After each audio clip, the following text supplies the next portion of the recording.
এই মাতম করা, এই কান্নাকাটি করা, এই বুক চাপড়ানো, চুল ছেঁড়া, ফিট হওয়া, মাইকিং করা, এগুলো সব হচ্ছে মুশরিকদের নীতি।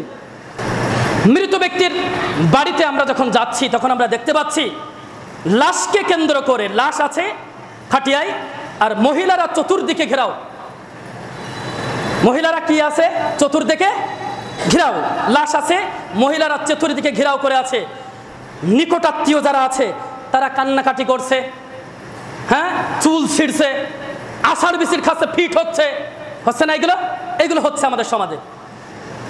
আরে এগুলো তো আমরা জানি যে এগুলো আরবের মুশরিকদের নীতি ছিল, তারপরে আসলো আস্তে আস্তে আস্তে আস্তে বেদাতীদের ঘরে, এখন দেখি আহলে হাদিসদের ভিতরে ঢুকে গিয়েছে। আমি এই সমাজে যে কয়টা বাড়িতে যাচ্ছি সে কয়টা বাড়িতেই দেখছি মৃত বাড়িতে এই অবস্থা। আজকে থেকেই যারা সমাজ নেতা আছেন তাদেরকে বলছে, এবার তাদেরকে বলছে, সমাজ নেতা যারা আছে, সমাজ নেতা আপনাদেরকে বানানো হয়েছে এমনি এমনি নয়। বুঝেন, সমাজ নেতা এমনি এমনি নয় যে শুধুমাত্র মসজিদে কি হচ্ছে কি না হচ্ছে এতটুকু দেখার জন্য নয়, পুরা সমাজটাই পরিবর্তন করার জন্য সমাজ নেতা। সমাজ না কি জন্যে?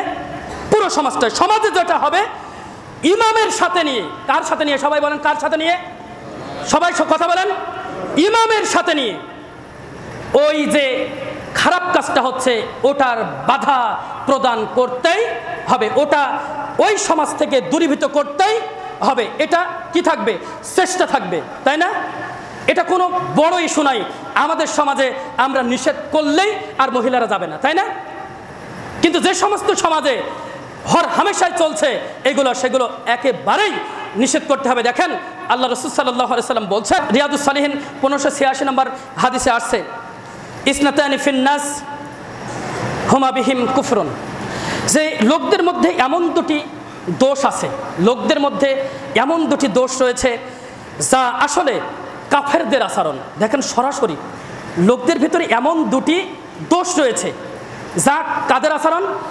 কাফেরদের, ওই জাহেলি যুগের মুশরিক কাফের ওদের আচরণ। সে কি সেই দুটা জিনিস কি? এক নম্বর হচ্ছে আত-তাওনু ফিন নাসাব, খোঁটা দেওয়া, উপকার করে উপকারের খোঁটা দেওয়া। এটা কাদের নীতি? মুশরিকদের, কাফেরদের। আর দ্বিতীয় নম্বর হচ্ছে ওয়ান নিয়াহাহু আলাল মাইয়িত, দ্বিতীয় নম্বর হচ্ছে মৃত ব্যক্তির জন্য মাতম করা। মাতম করা কি? মৃত ব্যক্তিকে সামনে রেখে আগেই বললাম যে জাহেলি আরব সমাজে কি হতো, মহিলারা ওই লাশকে কেন্দ্র করে ঘিরে রাখতো, আর ওরা কি করতো? কান্নাকাটি করতো, বুক চাপড়াতো, ওরে মা রে, ওরে বাপ রে, আছে না এরকম আমাদের সমাজে? ওরে মা রে, ওরে বাপ রে, তুই এই বলেছিলি, ওই বলেছিলি, এইসব করে কান্নাকাটি করে না? এসব বলে কান্নাকাটি করে আর বুক চাপড়ায়, চুল ছেড়ে ফিট হয়। এটাকে বলা হয় কি করা? মাতম করা। আর আমাদের সমাজে আমরা দেখতে পেলাম মাইকিং করা হয়, মৃত ব্যক্তিকে কেন্দ্র করে কি করা হয়? মাইকিং করা হয়। এই সম্পূর্ণরূপে এগুলি হচ্ছে জাহেলি আরব সমাজে কাফেরদের আচরণ। কাদের আচরণ? আজকের পর থেকে আমাদের সমাজে আর কোনোদিন এটা হবে না ইনশাআল্লাহ। যখনই দেখবেন মহিলারা সাথে সাথে ওদের অন্দর মহলে পাঠিয়ে দিবেন, যান আপনারা ভিতরে চলে যান, এখানে পুরুষ বসে থাকবে, আসবে। পুরুষ মানুষ কি করবে? আচ্ছা, পুরুষ মানুষ বসে আছে, পুরুষ মানুষ লাশ হয়ে আছে, মহিলারা মুখ দেখাচ্ছে, বুঝছেন না? মহিলারা আবার কাপড় তুলে তুলে মুখ দেখায়, ওইখানে সব মহিলারা আছে, ভিড় করছে। এটা মোটেও চলবে না, কারণ এটা কাদের রীতি বললাম বলেন সবাই? কাফেরদের। এতক্ষণ ধরে আলোচনা শোনেননি? কাদের রীতি? কাফেরদের। মুখ খোলেন তো সবাই, কাদের রীতি? এই মাতম করা, এই কান্নাকাটি করা, এই বুক চাপড়ানো, চুল ছেঁড়া, ফিট হওয়া, মাইকিং করা, এগুলো সব হচ্ছে মুশরিকদের নীতি। সুতরাং এ থেকে আমাদের বিরত থাকতে হবে। ওই যে মান তাশাব্বাহা বিকওমিন ফাহুয়া মিনহুম, যে জাতির সাদৃশ্য অবলম্বন করলো সে তাদের অন্তর্ভুক্ত। সুতরাং আমরা অন্য বিজাতীয়দের কোনো সাদৃশ্য অবলম্বন করব না।